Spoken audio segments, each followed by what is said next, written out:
Diumenge al vespre tancava portes l'edició d'aquest 2011 del Bijàs. Al llarg de 3 dies, des de divendres i fins diumenge, la Rambla de Nostra Senyora va acollir els nombrosos visitants que es van acostar fins a Vilafranca per tal de gaudir d'aquest maridatge entre els millors vins i caves del Penedès i música jazz de primer nivell mundial.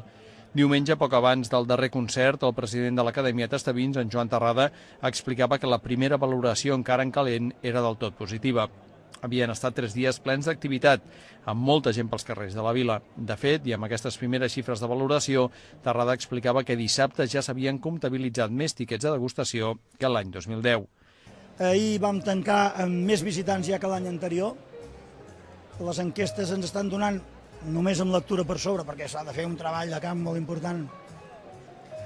Aquesta primera lectura ens diu que tenim més visitants exteriors divendres i dissabte que no pas els anys anteriors. Hem tingut més turistes de fora de les comarques de Barcelona i la venda de tiquets ahir vam superar la de l'any anterior. És a dir, que de manera també estem contents perquè això vol dir que l'elaborador estarà content perquè doncs haurà pogut fer el que ve a fer, que és promocionar els seus vins amb gent de fora de les nostres contrades. De fet, al llarg d'aquests 3 dies, la Rambla de Nostra Senyora s'ha vist pràcticament saturada de gent, en alguns moments complicant molt la mobilitat dels visitants per aquest espai. Això fa que des de l'organització, com avança Terrada, ja s'estigui plantejant alguna alternativa que en aquests moments estaria en fase d'estudi i que s'hauria d'acabar de concretar amb l'Ajuntament. La voluntat seria, però, mantenir-se sempre al centre de la vila. La Rambla Nostra Senyora no s'hi cap, no s'hi pot passar. Haurem de buscar alternatives i solucions de cara a l'any que ve.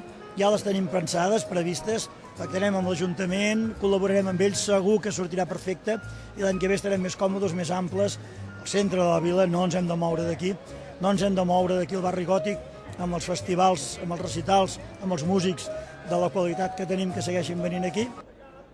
Aquestes eren les valoracions finals del Bijàs, que hem de recordar que obria portes divendres a la tarda amb la inauguració oficial, que va comptar amb la participació del conseller d'Agricultura de la Generalitat, Josep Maria Pelegrí. L'alcalde de Vilafranca, Pere Regull, va remarcar tot just abans del Parlament del conseller que el Bijàs servia per posar el Penedès al mapa. Per la seva banda, el conseller Pelegrí va explicar que el maridatge entre vi i jazz era el més habitual. El vi és un producte sensible i el jazz també. I el vi i la música per què poden ser amics, per què poden ser marit i muller, per entendre'ns? Doncs poden ser-ho des del meu punt de vista perquè el vi és un producte molt sensible. És un producte que s'elabora amb carinyo, amb especial atenció, amb cuidado i al final surt un bon producte. El jazz també és un element sensible, perquè el jazz és una música que s'ha d'escoltar en un determinat estil, en una determinada posició i per tant crec que també aquest maridatge del vi i de la música del vi-jazz conforme aquesta 5a edició que és esplendorosa, de gent, d'alegria.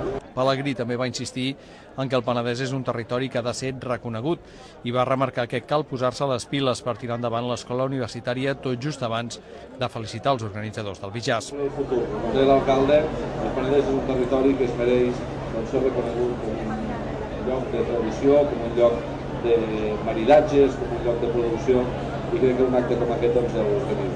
En relació a l'escola, que també reconeix l'alcalde, doncs heu de posar les piles, heu de fer l'escola i això s'ha de posar a funcionar més bé. Per tant, que sigui un èxit, gràcies a Acadèmia Tastavins per aquesta nova iniciativa, per haver volgut que el Penedès torni a ser referència amb el vi i amb el jazz en aquest cas, i espero que per molts anys podreu fer moltes edicions. Moltíssimes gràcies i moltes felicitats. Tot just després d'aquests parlaments, el conseller, l'alcalde i altres autoritats van aprofitar per fer una primera visita als molts estants, els 47 estants que enguany han participat en aquesta edició del Bijàs. Van aprofitar, doncs, per saludar i felicitar els participants en aquesta edició. Amb la ressaca encara fresca del Bijàs, cal començar ja també doncs, a treballar en la propera edició per millorar algunes qüestions.